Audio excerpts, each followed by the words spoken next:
Sandrine Beauchamp, bonjour. Bonjour Faisal Dadloui. Bienvenue dans les podcasts de la plateforme Intaler de la CGEM. Alors, aujourd'hui, on va parler de ces entreprises qui n'ont pas occupé suffisamment le haut du débat pendant plusieurs années et on a commencé à s'y intéresser depuis, on va dire 5-6 ans. Et je parle bien entendu des TPE, TPME, très petites entreprises, petites et moyennes entreprises, et voir de quelle manière ces entreprises ont besoin d'être accompagnées, quels sont les mécanismes qui peuvent être mis en place, et surtout comment on met à profit l'expérience de l'Union européenne, toute proportion gardée, toute spécificité gardée, sur celle du marché marocain. C'est qui ? C'est quoi ? C'est le chiffre d'affaires, c'est le bénéfice, c'est le nombre d'employés. En Europe, actuellement, la définition consensuelle, c'est d'avoir moins de 250 employés et d'avoir un chiffre d'affaires annuel inférieur à 50 millions d'euros. Au Maroc, la TPME est l'entreprise qui génère moins de 175 millions de dirhams de chiffre d'affaires, donc à peu près 16 millions d'euros. Au Maroc, le tissu économique est composé quasiment à 98 ou voire 99% de TPE et de PME. Dans l'Union européenne, c'est exactement la même chose. C'est 99%. Alors, il y a près de 25 ou 26 millions de TPME dans toute l'Europe. C'est un taux d'emploi aussi qui est très, très, très important. Donc, c'est la structure aujourd'hui dans l'Union européenne qui prédomine.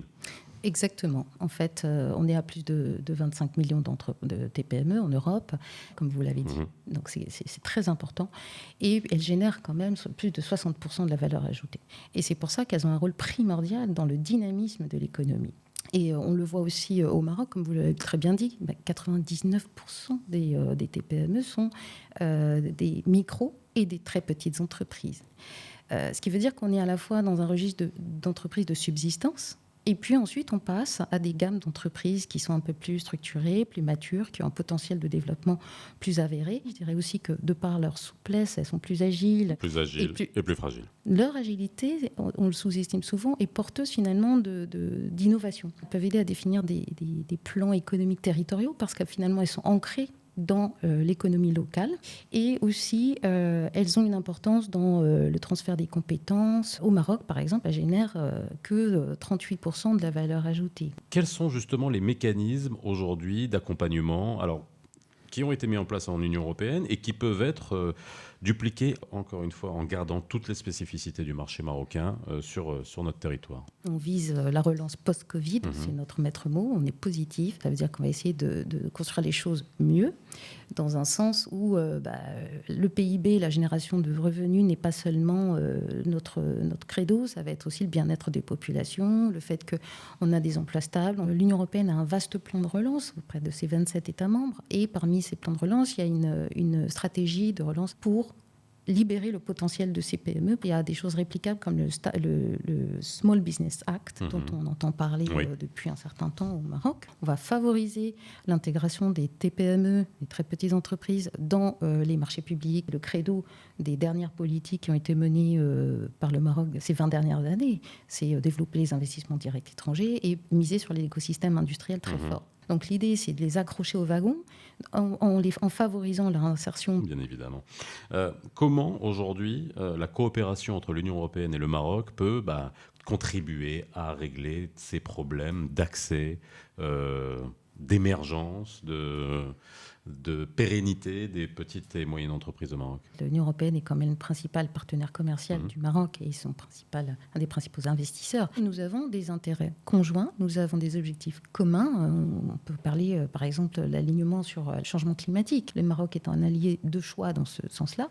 Sur la digitalisation, c'est pareil. Donc, en tout cas, tout ce qui concerne l'avenir, on est ensemble. Donc ce qu'on a fait dans la coopération jusqu'à présent, je veux parler pour ce que je connais de plus près, c'est le programme Compétitivité et Croissance Verte, justement qui permet de soutenir Intalik, par exemple, le projet CGEM. On a soutenu les programmes d'investissement Imtiaz et Istithmar de Maroc PME pour justement aider ces très petites et moyennes entreprises. On a aidé le déploiement du statut de l'auto-entrepreneuriat. On a accompagné des startups green. Et les Marocains sont très bons dans la green tech, et d'ailleurs on en a reçu dans le cadre des podcasts Interlair avec des exemples de startups qui ont opéré dans la green tech et qui ont réussi non seulement à régler des problèmes au Maroc, mais également dans toute l'Afrique. Et ailleurs, exactement. Le climat des affaires, très important. Le dialogue public-privé, indispensable. Et donc là, on a appuyé le Comité national des affaires sur son baromètre des TPME, mais aussi, on a un gros programme Réussir le statut avancé sur la convergence réglementaire. Et ça serait incomplet si je ne mentionnais pas notre travail avec les institutions financières internationales.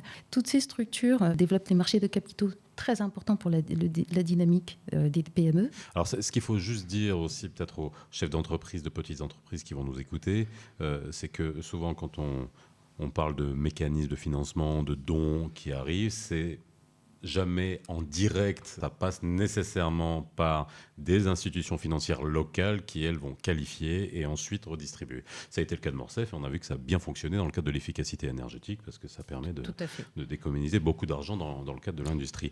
On arrive aux dernières minutes de ce podcast. Les perspectives à court terme de cette coopération et de ce qui peut être mis en place dans le cadre de la plateforme Interlair. Là, je pense que la recherche et développement, ça va être le maître mot, l'innovation. Et puis, le deuxième maître mot, ça va être effectivement d'accompagner cet écosystème de petits entrepreneurs. C'est mobiliser en fin de compte aussi des gros investisseurs. Donc ça, c'est nos banques, nos institutions financières européennes qui sont avec nous. On a un gros outil qui sera le EFSD+, ça s'appelle comme ça, c'est un gros outil de garantie. Puis je dirais enfin, une perspective qu'on a aussi avec la CGEM, c'est d'intensifier ce réseau, ces mises en réseau. Merci beaucoup Sandrine d'avoir été avec nous dans ce premier podcast. Je rappelle que vous êtes chargée de programme secteur privé économie verte à la délégation de l'Union européenne et on se retrouvera très bientôt dans un nouveau podcast de la plateforme Interlair.